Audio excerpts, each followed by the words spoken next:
तो एक सिंपल सी situation imagine करते हैं। आपको एक इंटरव्यू शूट के लिए हायर किया गया है। आप लोकेशन पहुंचे, आपने सेट डिज़ाइन किया, आपने सब्जेक्ट से मिले, उन्हें बैठाया, लाइटिंग की, मेकअप कराया, कैमरा के पीछे गए, कैमरा पूरा सेटअप किया, लाइटिंग सेटअप किया एंड बस रिकॉर्डिंग चालू होने ही वाली थी कि तभी आप नोटिस करते हो कि जो क्लाइंट है, जो एक्चुअली पैसे दे रहा है इंटरव्यू शूट करवाने के लिए, वो एकदम आपसे चिपक कर खड़ा है, बिल्कुल इतना घुस के पास खड़ा हो गया है कि अनकंफर्टेबल हो गया है।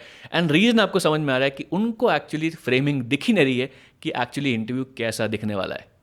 एक दूसरी सिचुएशन इमेजिन करते हैं।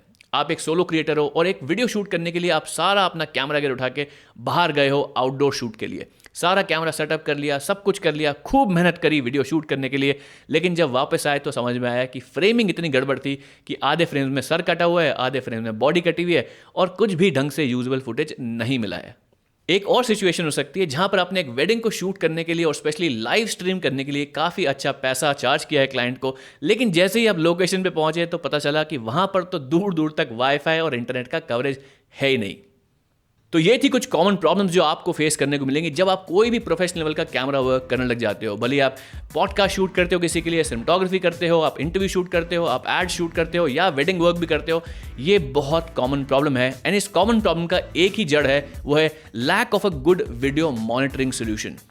अब वैसे तो मैं ज़्यादातर इंडोर शूट करता हूँ, यूट्यूब के लिए शूट करता हूँ, अपने क्लाइंट वर्क के लिए शूट करता हूँ, लेकिन ये तकलीफ मुझे बहुत ज़्यादा होती है बिकॉज मेरे दोनों कैमरा जो हैं A6300 और Fuji X-T3 दोनों के अंदर ही फ्लिप अप डिस्प्ले या फ्लिप आउट डिस्प्ले भी नहीं है, यानी सिर्फ बैक साइड पे ही डिस्प्ले है। तो मुझे फ्रेमिंग एडजस्ट करने में, एक्सपोजर चेक करने में, कोई भी सिनेरियो कॉम्पोजिशन चेक करने में बहुत तकलीफ आती है। तो हॉलीलैंड ने मुझे रिसेंटली कांटेक्ट किया और कहा, युवराज हमें आपकी प्रॉब्लम के बारे में पता है और हम एक सोल्यूशन आपको देना चाहते हैं। हमने एक नया प्रोडक्ट डेवलप किया है, हम आपको प्रोडक्ट भेजते हैं, आप चेकआउट करो और हमें बताओ कि वो प्रोडक्ट आपकी प्रॉब्लम सॉल्व करता है कि नहीं। तो मैंने कहा व्हाई नॉट, अगर मेरी प्रॉब्लम सॉल्व हो जाएगी मतलब मेरी ऑडियंस की प्रॉब्लम भी सॉल्व हो जाएगी, क्योंकि ज़्यादातर मेरी ऑडियंस जो है वो या तो प्रोफेशनल फोटोग्राफी में जाना चाहती है, प्रोफेशनल वीडियो वर्क में जाना चाहती है। तो हॉलीलैंड ने मुझे भेजा उनका recent new product which is the Hollyland mass M1 and ये बहुत ही फैंटास्टिक प्रोडक्ट है, एटलीस्ट फ्रॉम द स्पेक्स जो मैंने देखा है और जो उन्होंने मुझे बताया। मैंने इसको अभी तक अनबॉक्स नहीं किया, मैंने सोचा मेरे ऑडियंस यानी जो आप लोग देख रहे हो उनके सामने इस प्रोडक्ट को अनबॉक्स करूंगा और इसके बारे में बातें करूंगा कि क्या प्रोडक्ट है, किस चीज़ के लिए काम आता है, क्या क्या मिलता है बॉक्स के अंदर और इसे आप अपने वीडियो प्रोडक्शन वर्कफ्लो के लिए कैसे यूज़ कर सकते हो। रिगार्डलेस कि आप वीडियोस कर रहे हो जनरली फॉर यूट्यूब या आप प्रोफेशनल लेवल का काम करने जा रहे हो या उस सिनेरियो में हो ऑलरेडी हो, ये प्रोडक्ट आपकी प्रॉब्लम को कैसे सॉल्व कर सकता है आज इस वीडियो में देखेंगे। अनबॉक्स करते हैं, देखते हैं क्या क्या मिलता है प्रोडक्ट के अंदर और फिर आगे बात करेंगे हॉलीलैंड मास M1 के बारे में।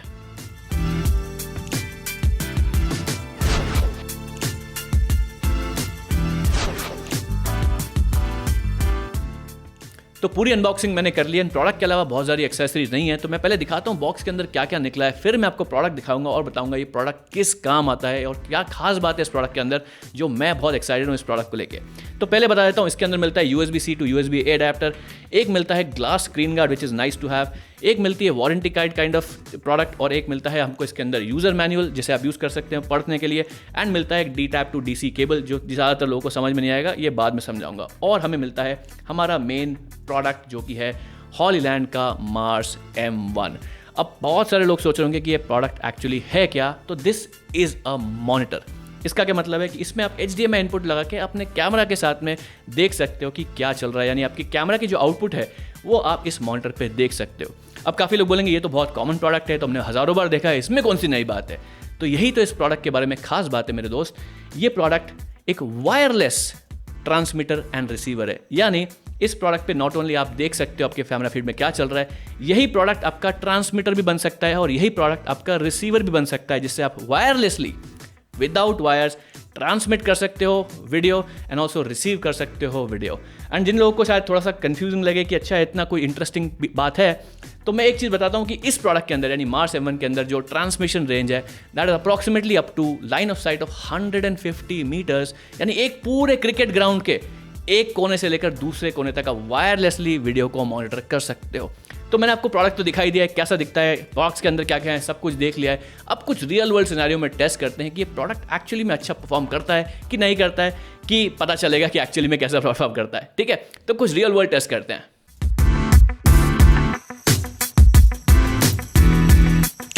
तो इस इस डेमो को इंटरेस्टिंग बनाने के लिए मैंने सोचा कि 4 अलग अलग कैमरा फीड को यूज करते हैं। मेन कैमरा को रखेंगे जिससे आप देख पाओगे कि मैं कितना दूर वॉक कर रहा हूँ। सेकंड कैमरा से पहले मैं रखूंगा अपना कैमरा, उस पर मार्स M1, और सेकंड कैमरा से मैं अपने आप को भी रिकॉर्ड करूंगा जब मैं एक्चुअली फाइनल दूर डेस्टिनेशन पर पहुंच जाऊंगा। तीसरा फीड होगा मेरे आईपैड से, जिसमें मैं डायरेक्टली वायरलेस फीड रिकॉर्ड करूंगा जो मार्स M1 से डायरेक्टली आईपैड पे आ रहा होगा। और चौथा फीड रहेगा मेरे मोबाइल फ़ोन से। अगर मुझे ज़रूरत पड़ी तो मोबाइल फ़ोन निकाल के थोड़ा बहुत फुटेज रिकॉर्ड कर लूँगा और उसे चौथी फीड पे डाल दूंगा। लेकिन यहीं पर हो गई मुझसे पहली और एक मेजर गड़बड़। अब थोड़ा आगे आप देखोगे कि मैं पहले कैमरा के सामने आता हूँ, इंट्रोडक्शन करता हूँ और फिर मैं वॉक करता हूँ अपने आईपैड पे वायरलेस मॉनिटर करते हुए अपने सेकंड कैमरा के साथ में। लेकिन बिकॉज मेरे हाथ में था आईपैड, मेरे पास था रिकॉर्डर यानी माइक्रोफोन और ऊपर से पावर बैंक भी था, प्लस तीसरा कैमरा भी हाथ में था, मुझसे गलती से आईपैड पे जो हो गया वो है ऐप जो है वो मैंने गलती से बंद कर दी, कोई हाथ लग के दूसरी ऐप चालू हो गई। अब उस चक्कर में हुआ ये कि जो आईपैड पे फीड आ रही थी वो आ रही थी, लेकिन रिकॉर्डिंग जो है वो बंद हो गई, जिस पे मेरा ध्यान नहीं गया। बिकॉज बाहर धूप बहुत थी और मेरे चश्मा भी पहन रखा था, तो मेरा ध्यान नहीं गया कि रिकॉर्डिंग बंद हो गई है। लेकिन फीड मुझे वायरलेसली बिल्कुल मिल रही थी, जो आप आगे वीडियो में देख पाओगे। तो अनफॉर्चुनेटली मेरे पास वीडियो फीड नहीं है, लेकिन जो भी मेरा एक्सपीरियंस रहा और जितनी दूर तक मैं वीडियो फीड रिकॉर्ड कर पाया, होपफुली वो आपको देख के समझ में आ जाएगा कि मार्स M1 जो है वो बहुत ही बढ़िया प्रोडक्ट है। अब चलते हैं एक्चुअल डेमोन्स्ट्रेशन पे। तो फ्रेंड्स, आउटडोर शूट के लिए आ गए हैं। थोड़ा बैकग्राउंड में नॉइज़ है, उससे झेल लेना। और मैं शूट कर रहा हूँ अपने 50mm लेंस पे, सोनी A6300 पे। उस पर मार्स M1 कनेक्टेड है। मैं अपने दूसरे कैमरा से उसका फुटेज आपको दिखाऊंगा। अब हम क्या करेंगे, यहाँ से लेकर उस पूरे एंड तक मैं वॉक करूँगा, बिकॉज लाइन ऑफ साइट है, कोई ऑब्जेक्शन का ऑब्स्ट्रक्शन नहीं है। एंड हम देखेंगे कि मार्स M1 का फुटेज हमें कहाँ तक क्लीन देखने को मिलता है। एंड आई शो यू कि किस यूज़ केस में ये कितना कितना प्रैक्टिकल है और क्या काम आता है। ओके, चालू करते हैं वो वाला फुटेज। तो फ्रेंड्स, आपको दिख रहा होगा कैमरा पे मैं ये आईपैड से अपनी रिकॉर्डिंग कर रहा हूँ, जिसमें आपको दिख रहा है, यानी दूसरे कैमरा से रिकॉर्ड है कि I am just walking straight. And ये जो फीड मैं ऊपर दिखा रहा हूँ, आई जस्ट दोनों फुटेज को साइड बाय साइड डाल दूंगा कि एक फुटेज जो रहेगा वो रहेगा मेरे सोनी A6300 से, जिसमें मैंने इंट्रो दिया था, और जो दूसरा फुटेज है वो मैं अपने आईपैड से रिकॉर्ड कर रहा हूँ। यानी वायरलेसली मैं अपने जो हॉलीव्यू ऐप है उसके अंदर वायरलेसली रिकॉर्ड भी कर पा रहा हूँ जो भी व्यू आ रहा है। This is also great feature to have in the Hollyland Mars M1। तो होपफुली मैं फ्रेम में दिख रहा हूँ आपको यहाँ पर और मेरे ऐप में भी दिख रहा होगा कि ऑलमोस्ट कितने डिस्टेंस पे मैं हूँ यहाँ से। एंड आपको दिख रहा होगा अभी तक लाइव फीड जो चल रहा है, आई एम वॉकिंग, एंड आपको दिख रहा होगा इंस्टेंटली यहाँ पर फुटेज अपडेट हो रहा है। इसके थोड़ा आगे जाता हूँ अगर मैं, तो फुटेज कटने लगता है। एंड अप्रॉक्सीमेटली 100 मीटर से ऊपर का ही डिस्टेंस है। तो एक रियल वर्ल्ड सिनेरियो में आपको समझ में आ रहा है कि कितने दूर तक वायरलेसली ट्रांसमिट हो सकता है। एंड अभी तो मैं थोड़ा पीछे भी जा रहा हूँ, तो स्टिल द फुटेज रिकॉर्डिंग आराम से, कोई दिक्कत नहीं आ रही है। एंड होपफुली इससे आपको एक समझ में आ गया हो कि हॉलीलैंड मार्स M1 का जो एक यूज़ केस है वायरलेस कहीं भी यूज़ करने का, कितना ऑप्शन है। थोड़ा और पीछे जाके देखते हैं कहाँ तक फुटेज आता है, क्योंकि इसके पहले थोड़ा सा मुझे चॉपीनेस आने लगी थी। मैं एक बार क्या करता हूँ, उल्टा ही वॉक करूँगा एंड लेट्स सी कहाँ तक फुटेज जो है वो प्रॉपरली आता है। एंड ऑलमोस्ट इतने डिस्टेंस पे आने के बाद अब मुझे यहाँ पे ब्लैक स्क्रीन दिख रही है, कुछ दिख नहीं रहा है आईपैड पे। तो यहाँ तक जो है अप्रॉक्सीमेटली कवरेज है, अप्रॉक्सीमेटली 100 मीटर्स आज से, और इस तक मुझे लाइव फीड कवरेज आराम से मिल रहा है। And the best part is कि जैसे ही फीड कटता है उसके इंस्टेंटली बाद रिकनेक्ट भी हो जाता है, मुझे ऑटोमेटिकली मतलब मैनुअली जाकर रिकनेक्ट नहीं करना पड़ता। एंड इससे बेस्ट पार्ट है कि अगर आप इसको लाइव स्ट्रीम कर रहे हो तो बार बार डिस्कनेक्ट होने के बाद में रिकनेक्शन के लिए हेडेक जो है वो आपको नहीं करने पड़ेंगे। एंड जो लोग वंडर कर रहे हैं मैं आईपैड से क्यों दिखा रहा हूँ, दूसरे मार्स M1 से क्यों दिखा रहा हूँ, क्योंकि अगर दूसरे मार्स M1 से आपको दिखाना है तो of course you need another Mars M1। तो पेयर में आता है, तो अगर पेयर में यूज़ करोगे तो आप उसे ट्रांसमीटर एंड रिसीवर दोनों जैसे यूज़ कर सकते हो। अगर सिर्फ एक है तो ऑफकोर्स उसको रिसीवर जैसे यूज़ कर सकते हो, एंड ऑन कैमरा मॉनिटर भी यूज़ कर सकते हो। एंड आप इसको एक साथ में 4 डिवाइसेस पर मॉनिटर कर सकते हो। अभी आई थिंक सिर्फ iOS का सपोर्ट है, इसलिए मैं अपना आईपैड यूज़ कर रहा हूँ, लेकिन लेटर आई थिंक एंड्रॉइड पर सपोर्ट भी आ जाएगा। तो अपने फ़ोन से मॉनिटर कर सकते हो और अपने आईपैड से मॉनिटर कर सकते हो। एंड ऐप के अंदर जो फीचर्स हैं और जो भी अंदर कैमरा के मॉनिटर के ऊपर जो फीचर्स हैं वो हमको इंडोर जाके आपको वापस दिखाता हूँ। चलो अंदर चलते हैं।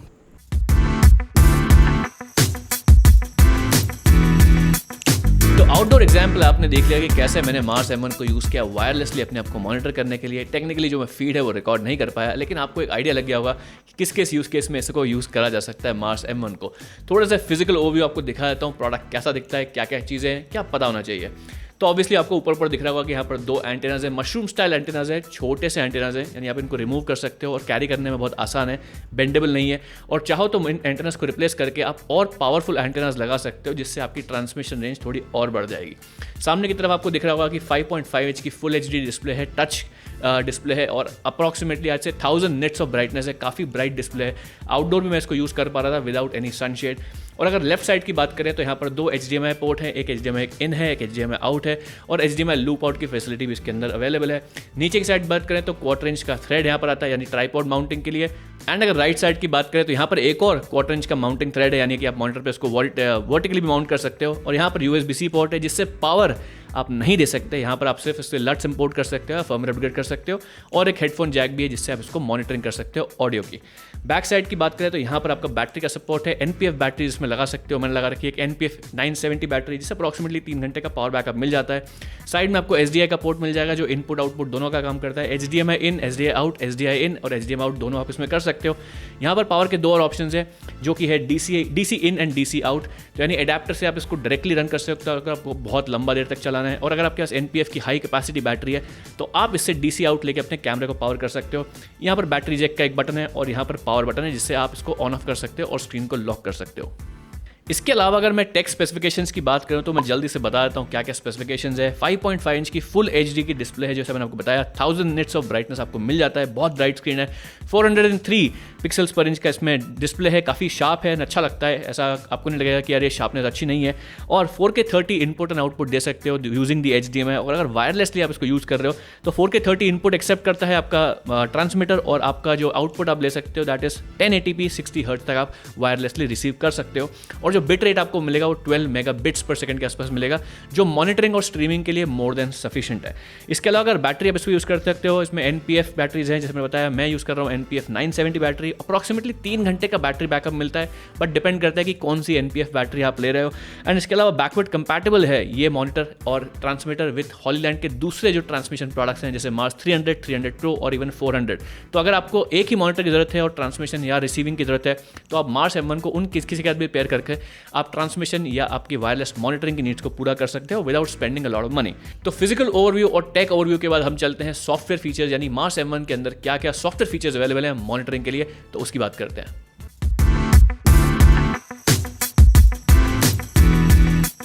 तो मार्स M1 के जो टेक्निकल फीचर्स हैं उनका एक फटाफट से आपको डेमोन्स्ट्रेशन दिखाता हूँ। बहुत सारे अच्छे अच्छे फीचर्स हैं, मैं एक क्विक ओवरव्यू देना चाह रहा हूँ आपको, तो फटाफट से दिखाते हैं। तो first of all Mars M1 के अंदर है 5.5 इंचेस का फुल HD टच डिस्प्ले और टच काफ़ी अच्छा है। मैं आपको अभी फीचर्स में दिखाऊंगा, आपको दिख जाएगा कितना फास्ट रिस्पॉन्स करता है। और अगर टेक फीचर्स की बात करें तो देखिए कैमरा के सारा जो डिस्प्ले है वो आपको स्क्रीन पर दिख ही रहा है। जैसे ही आप स्क्रीन को टच करोगे तो वहाँ पर इनेबल हो जाएंगे फीचर्स जो कि बॉटम मेन्यू में आपको दिखेंगे। एंड अब मैं बताता हूँ कि कौन कौन से फीचर्स जो डायरेक्टली मॉनिटर के अंदर बिल्ट इन है जो आप यूज़ कर सकते हो टच इंटरफेस से। तो एक्सपोजर को मॉनिटर करने के सारे टूल्स आपको मिल जाएंगे, जैसे कि स्कोप्स मिल जाएगा, आपको वेक्टर स्कोप मिल जाएगा, आपको हिस्टोग्राम मिल जाएगा। सीन का ओवरऑल एक्सपोजर देखना है तो आपको ज़ीब्रा भी मिल जाएगा जो आप डायरेक्टली कस्टमाइज भी कर सकते हो, उसकी इंटेंसिटी और कलर स्क्रीन के ऊपर से ही। तो जैसा आपने देखा अभी मैंने ज़ीब्रा की इंटेंसिटी को कस्टमाइज किया था, अब मैं कलर को कस्टमाइज कर रहा हूँ यहाँ पर स्क्रीन पर। इसके अलावा मोनोक्रोम मॉनिटरिंग भी मिल जाती है, अगर आपको स्पेसिफिक कलर के अंदर मॉनिटरिंग करनी है जस्ट टू सी कि आपका एक्सपोजर या शैडोज में कलर्स कैसे स्प्रेड हो रहे हैं तो वो भी आप देख सकते हो। अगर आप अलग अलग एस्पेक्ट रेशियो में शूट करते हो जैसे कि वर्टिकल फॉर्मेट या लेटर बॉक्स या कोई दूसरे फॉर्मेट्स के अंदर तो आपको गेस वर्क करने की जरूरत नहीं है। सारे ज़्यादातर एस्पेक्ट जो मेजर एस्पेक्ट रेशियो से बिल्ट इन है, जस्ट टच करते जाओ एंड एस्पेक्ट रेशियो चेंज होता जाएगा एंड आपको फ्रेमिंग वहीं पे डायरेक्टली आप एडजस्ट कर सकते हो मॉनिटर को देख के एंड आपको कोई भी दिक्कत नहीं आएगी आपके वीडियो शूट के अंदर। इसके अलावा लट्स का सपोर्ट भी बिल्ट इन है, कुछ प्री लोडेड लट्स हैं जैसे कैनन C-Log की और S-Log की, और आप USB-C पोर्ट से आप अपने कस्टम लट्स भी इंपोर्ट कर सकते हो। एक और बहुत इंटरेस्टिंग फीचर है कि आप मॉनिटर का कलर टेम्परेचर जो है उसको डायरेक्टली एडजस्ट कर सकते हो, कुछ प्री डिफॉल्ट वैल्यूज वहाँ पे सेट हैं। इससे फायदा ये है कि अगर आप कोई कस्टम वाइट बैलेंस पे शूट कर रहे हो तो आपको एक ट्रू टू लाइफ इमेज देखने को मिलेगी मॉनिटर पे, यानी जो एक्चुअल आप शूट कर रहे हो वही आप मॉनिटर पे डायरेक्टली देख पाओगे।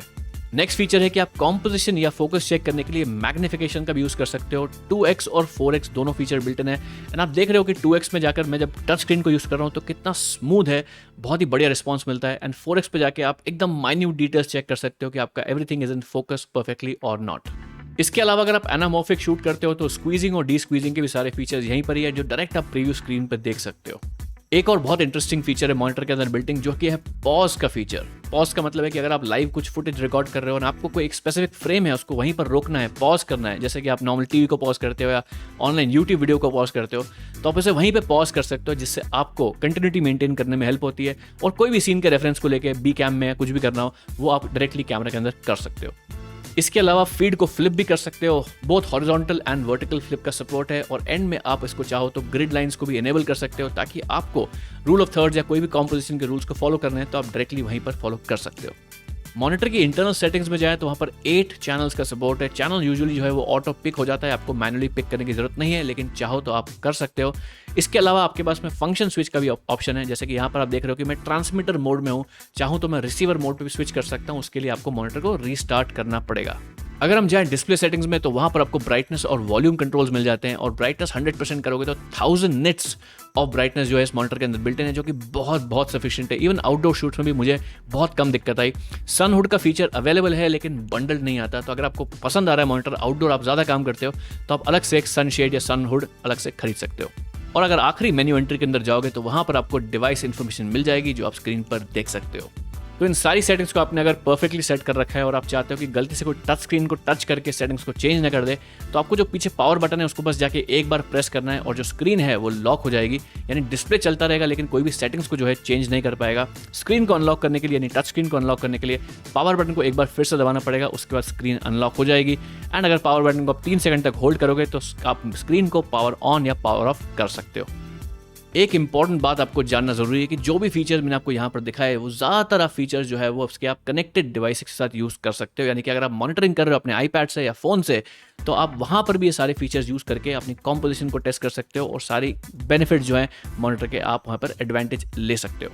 तो सारे टेक्निकल फीचर्स को एक्सप्लोर करने के बाद लेटेंसी टेस्ट भी कर लेते हैं। जो आपको सामने दिख रहा है सेटअप, उसमें 4 मॉनिटर्स हैं, 3 जो है वो वायर्स से कनेक्टेड है डायरेक्टली मार्स M1 से, और चौथा जो आईपैड है वो वायरलेस कनेक्टिविटी है। एंड आपको यहाँ पे क्लियरली दिख रहा होगा कि कितना कम लेटेंसी से यहाँ पर आपको वीडियो फीड मिल रही है। एंड मार्स M1 के अगर टेक्निकल डिटेल्स में जाना चाहे तो 0.08 सेकंड की लेटेंसी वो प्रॉमिस करते हैं। एंड ऑनेस्टली बोलूँ तो मुझे लेटेंसी बिल्कुल कम फील हुई जब मैंने यहाँ पर इंडोर टेस्ट किया, और जब मैंने आउटडोर भी टेस्ट किया था latency was almost negligible for me.